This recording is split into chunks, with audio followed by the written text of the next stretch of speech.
with me. He spoke out against Putin's regime, and for that he was convicted of treason. And now, their brutal ordeal is over, and they're free. Moments ago, the families and I were able to speak to them on the telephone from the Oval Office. They're out of Russia. Earlier today, they were flown to Turkey, and soon they'll be wheels up on their way home to see their families. This is an incredible relief for all the family members gathered here. It's relief to the friends and colleagues all across the country who've been praying for this day for a long time. The deal that made this possible was a feat of diplomacy and friendship. Friendship. Multiple countries helped get this done. They joined the difficult, complex negotiations at my request, and I personally thank them all again. And I've thanked them personally, and I'll thank them again. All told, Russia has released 16 prisoners. 8 Russians who are being held in the West will be sent home as well. These 16 prisoners from Russia that Russia has released include 4 Americans, 5 Germans, 7 Russian citizens who are political prisoners in their own country. One of those Russians runs a human rights organization, Memorial, which won a Nobel Prize in 2022. Putin threw him in prison for voicing opposition to the war in Ukraine. 4 others work with Alexei Navalny, a political opposition leader who died in Russia prison this year. Now they can live safely abroad and continue their work of advocating for democracy if they so choose. This deal would not have been made possible without our allies. Germany, Poland, Slovenia, Norway, and Turkey, they all stepped up and they stood with us. They stood with us. And they made bold and brave decisions, released prisoners being held in their countries who are justifiably being held, and provided logistical support to get the Americans home. So for anyone who questions whether allies matter, they do. They matter. And today is a powerful example of why it's vital to have friends in this world. Friends you can trust, work with, and depend upon, especially on matters of great consequence and sensitivity like this. Our alliances make our people safer, and we began to see that again today. Let me say this. It says a lot about the United States that we work relentlessly to free Americans who are unjustly held around the world. It also says a lot about us that this deal includes the release of Russian political prisoners. They stood up for democracy and human rights. Their own leaders threw them in prison. The United States helped secure their release as well. That's who we are in the United States. We stand for freedom, for liberty, for justice, not only for our own people, but for others as well. And that's why all Americans can take pride in what we've achieved today. I want to thank everyone in my administration who helped make this happen. Our work did not start just on day one. It started before day one.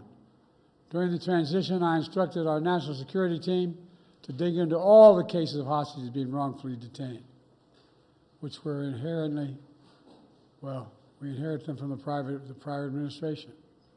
I wanted to make sure we hit the ground running, and we did.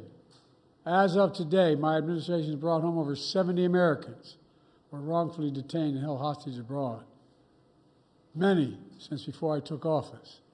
Additionally, I issued an executive order in 2022 authorizing penalties like sanctions and travel bans on those who hold Americans against their will.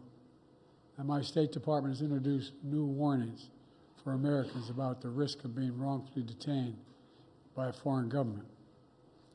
Deals like this one come with tough calls, and there are never any guarantees. But there's nothing that matters more to me than protecting Americans at home and abroad. And so we'll continue to work for the release of all wrongfully detained Americans around the world. Let me end where I began, with Paul, Evan, and also Vladimir and their families. They never gave up hope. We can't imagine what they've been through, all of you. Matter of fact, this lady right here, I think, was living in the Oval Office with us for a while. All kidding aside, can't imagine their joy right now. They're home. Tomorrow's a big day, the 13th birthday of Miriam. Miriam, where are you? Come here. You all know we have a tradition in the Biden family. We sing happy birthday on any birthday. You ready? All of you. Happy birthday to you. Happy birthday to you. Happy birthday, dear Miriam. Happy birthday to you. Remember, no serious guys till you're 30. God love you. She's all Sue's daughter. Now she gets to celebrate with her mom. That's what this is all about. Families able to be together again, like they should have been all along. So I want to thank you again to everyone who did their part. In just a few hours, we'll welcome home our fellow Americans. We're looking forward to that. God willing, we're going to be out at Andrews and get that done. So thank you, thank you, thank you, and this is a good day. What did you say to them on the phone, sir? What did you say when they answered the phone on the other side? I said, welcome almost home. How do you keep countries, these so-called abductor states, from simply taking more Americans in order to get more of their prisoners home? How do you end these perverse incentives, sir? Well, we're advising people not to go certain places. Tell them what's at risk, what's at stake. Mr. President, these negotiations, and can you speak to the complexities of working with 6 countries to secure these releases? Well, look, I'm not going to take the time now, but I'll do this later in the week. I particularly owe a great sense of gratitude to the Chancellor.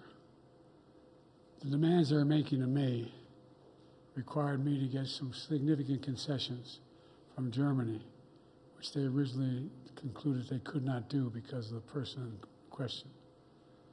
But everybody stepped up. Poland stepped up. Slovenia stepped up. Turkey stepped up. And it matters to have relationships. It really does. These things matter. Pardon me? Could this improve relations with Russia? Is there any avenue for that after this prisoner exchange deal? As my sister might say, your lips to God's ears, man. Did you speak with Vladimir Putin about this, or would you be willing to speak with Putin now directly? I don't need to speak with Putin. Anyway. How did you weigh that decision of letting somebody out who sounds like that way we heard tonight? I got home innocent people. Thank you. All right. Thank you. What did you say to your son? Are you speaking with Erdogan or any of the leaders about this? Say that again? Are you speaking with President Erdogan or other leaders about this? Yes, I've spoken to all the leaders about this. What do you say about And by the way, as a father, look, you heard me say this before. I mean it. My dad had a simple proposition. Family is the beginning, the middle, and the end. Blood of my blood, bone of my bones. I can think of nothing more consequential. I mean it sincerely. And having lost family, not a different way, and not knowing what's happening, their circumstance when they're accidental, their health, it matters. Mr. President, what did Germany ask for in response for their cooperation? Nothing. President Biden. What did Chancellor Scholz say? President